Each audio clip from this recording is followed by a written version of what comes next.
I love Sonic Adventure 2. Yes, it's my favourite Sonic game and always has been. It got me into the series all those years ago. It got me watching Sonic X, and later on I found my second favourite Sonic game, Sonic Unleashed. Along the way I played games like Heroes, Generations and Colors, but these games never resonated with me the same way those earlier titles did.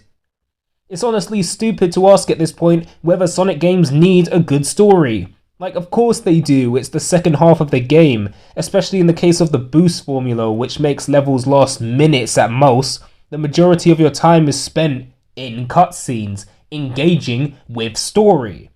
And if those aren't good, I've lost all interest in the game. That's why I can't particularly enjoy games like Colors or Generations, because the lack of story is not appealing to me, and it never will be, because that's not what I look for in Sonic. Despite the bad gameplay of the storybook titles being as choppy as they are, I love these games to death. It shows Sonic at his most human level. He actually has emotions other than just cocky. He's a fleshed out person. This was probably the pinnacle of Sonic storytelling, right next to the adventure titles. Everything just felt right with the character. He was natural, likable, he was just simply charismatic. And there was some genuine gravity to the situation Sonic was going through. Not that there needed to be, but that extra levity just made the games just that much more exciting. Then you look at something like Lost World, which pulls a complete tonal shift out of nowhere, and it doesn't feel deserved. Along with the vocal direction, it all just comes off as awkward. And a lot of people like to comment how this scene with Eggman and eating black hearts is one of the darkest things in Sonic, when, first of all, of course it isn't. You clearly haven't played enough Sonic games, and that scene in isolation may seem genuinely interesting, but when you put it into the scene that it was meant to be with in the game of Sonic Lost World, it doesn't make sense, and it all just comes off as a bit unappealing, a bit cringe. So unfortunately, I don't like the tone that Sonic Lost World went with. I don't like the tone of a lot of the Sonic games. There's a reason the adventure era was the focus of Sonic X. The story perfectly translates to an anime. It's in-depth enough, it's entertaining enough to fit that mold. I've never say for something like Sonic Colors or Lost World, I would never say it, because those stories feel like they would barely fit a 12-minute segment of a comedy show. It just doesn't work for me. And I am saying these types of stories shouldn't be in Sonic games. Am I actually saying that? Honestly, yeah, I am saying that. The storylines were at their best when they were being taken seriously. Yes, even Sonic Forces. If the writers still knew what they were doing, this kind of story would work, just as well as it always has done. The IDW comics have proved this time and time again. They are still proving it right now as we get more interesting characters and a fleshed out version of what Sonic Forces had to offer. If this stuff was in Sonic Forces, nobody would be complaining as much as they currently are.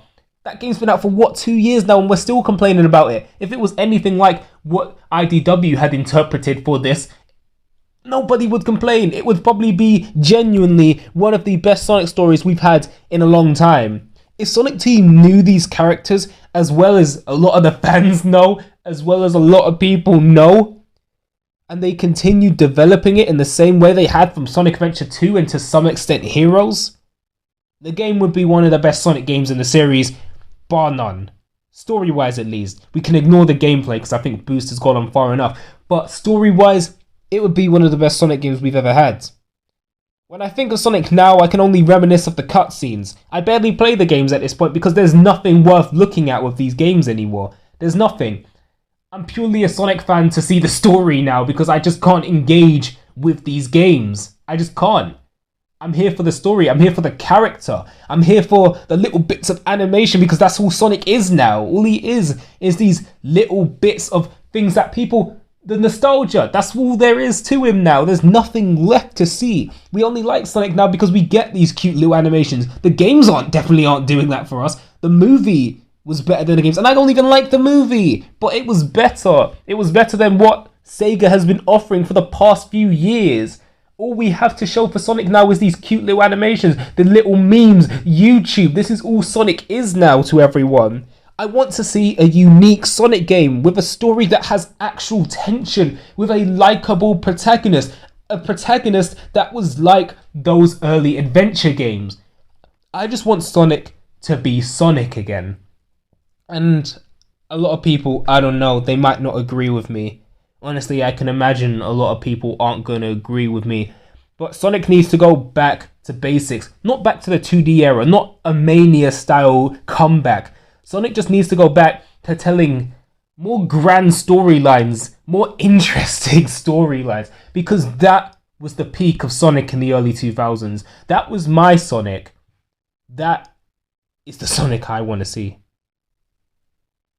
Thank you all for watching, and leave your comments in the comment section below as you always do, and I will say good